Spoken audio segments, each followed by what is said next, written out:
Hello students and welcome back to Science Class 7 channel. So now I am going to start the rest part of the exercise of NCERT Class 7 Science Chapter 2 Nutrition in Animals. In the previous video only I had given you till question number 8. So let's see what is there in question number 9. Which part of digestive canal is involved in this much? Okay so ये जितना सारा भी दिया गया है जैसे absorption of food कौन सा कैनल में होता है. कैनल मीन्स जो हम लोग का एलिमेंट्री कैनल को हम लोग बहुत डिवाइड किए हैं पार्ट्स में. ठीक है, तो वो पार्ट्स का नाम क्या है? Buccal cavity, oesophagus, stomach, small intestine, large intestine, rectum, anus. तो ये सब digestive canal that is alimentary canal का पार्ट है. तो ये जो absorption of food, chewing of food, killing of bacteria, ये सब का कौन कौन सा कहाँ पर होता है हम लोग को नाम बताना है. ठीक है, अब्जॉर्प्शन ऑफ फूड, फूड का अब्जॉर्प्शन कहाँ होता है? आपको तो बहुत अच्छे समझ में आता है. फूड का अब्जॉर्प्शन कहाँ होता है? Yes, that is in the small intestine. Okay, then chewing of food, food को हम लोग कहाँ चबाते हैं? हम लोग के माउथ में. तो mouth is also known as buccal cavity. ठीक है, देन किलिंग ऑफ बैक्टीरिया, हम लोग जितना भी फूड खाते हैं उनमें बहुत सारे बैक्टीरिया भी प्रेजेंट होते हैं जो कि हम लोग का बॉडी को जाते हैं. तो उसको किल कौन करता है? That is the stomach. कैसे स्टोमैक क्लीन करता है? कैसे? दैट इज स्टोमैक में एक हाइड्रोक्लोरिक एसिड है जिसके के बारे में हम आपको पढ़ाए थे. हाइड्रोक्लोरिक एसिड ही बैक्टीरिया को क्लीन करने में हेल्प करता है. तो वो हाइड्रोक्लोरिक एसिड कहाँ पर प्रेजेंट है? स्टोमैक में, इसलिए हम लोग ने स्टोमैक लिखा. ठीक है, तो चलिए देखते हैं दूसरा. Complete digestion of food that is small intestine. हम लोग का जो फूड है वो 100% डाइजेशन कहाँ होता है? 100% डाइजेशन कहाँ होता है? हम आपको बताए थे ना स्मॉल इंटेस्टाइन में.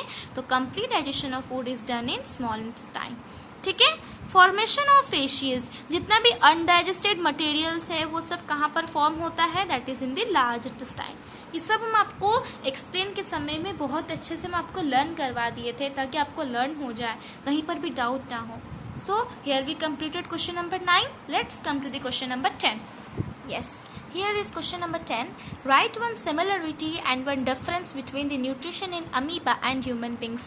हम लोग को एक similarity लिखना है और एक difference लिखना है कि अमीबा और human beings जैसे अपना खाना लेते हैं उनको उनमें क्या similarity है और उनमें क्या difference है हम लोग को लिखना है. ठीक है, तो देखते हैं क्या है. सिमिलरिटी में human beings and amoeba both are having holozoic mode of nutrition. Human beings और अमीबा ये दोनों में holozoic mode of nutrition present है. होलोजोइक मोड ऑफ न्यूट्रिशन मतलब ऐसा न्यूट्रिशन जहाँ पर कि कॉम्प्लेक्स सब्सटेंसेस सिंपल सब्सटेंसेस में चेंज हो जाते हैं. तो होलोजोइक न्यूट्रिशन में कौन कौन से स्टेप्स आ रहे हैं? इंजेशन, पहले इंजेशन होता है, डाइजेशन होता है, अब्जॉर्प्शन होता है, असिमिलेशन एंड देन इजेशन.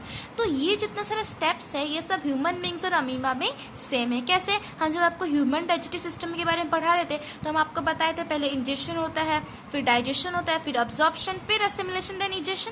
और अमीबा में भी हम आपको बताए थे कि पहले वो अपना खाना लेता है, फिर वो डाइजेस्ट होता है, फिर उसको अब्जॉर्ब करता है, फिर उसमें एनर्जी मिलता है और फिर वो अनडाइजेस्टेड मटेरियल्स को बाहर निकालता है. तो ये जो सिमिलरिटी है कि holozoic mode of nutrition same है.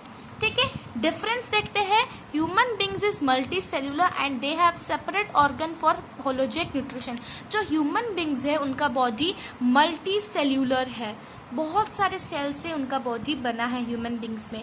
बट एंड और एक बात क्या है कि जो होलोजिक न्यूट्रिशन, जो इंजेशन, डाइजेशन, अब्जॉर्प्शन, असिमिलेशन और इजेशन, ये सब अलग अलग जगह पर होता है. इंजेशन बकल कैविटी में होता है, डाइजेशन स्टोमैक और स्मॉल इंटेस्टाइन में, फिर अब्जॉर्प्शन स्मॉल इंटेस्टाइन में, असिमिलेशन भी स्मॉल इंटेस्टाइन में और इजेशन लार्ज इंटेस्टाइन में. तो अलग अलग जगह पर हो रहा है ना. तो ह्यूमन बींग्स मल्टी सेलुलर है और उनका अलग अलग जगह पर होलोजिक न्यूट्रिशन होता है. But amoeba, in amoeba the holozoic nutrition complete in one cell. उनका तो एक ही सेल है तो एक ही सेल में उनका होलोजिक न्यूट्रिशन कंप्लीट हो जाता है. So I hope question number 10 and 9 is clear to you. कहीं पर भी डाउट हो तो आप मेरे को जरूर बताएं कमेंट सेक्शन में. ठीक है, and thank you for watching my video students.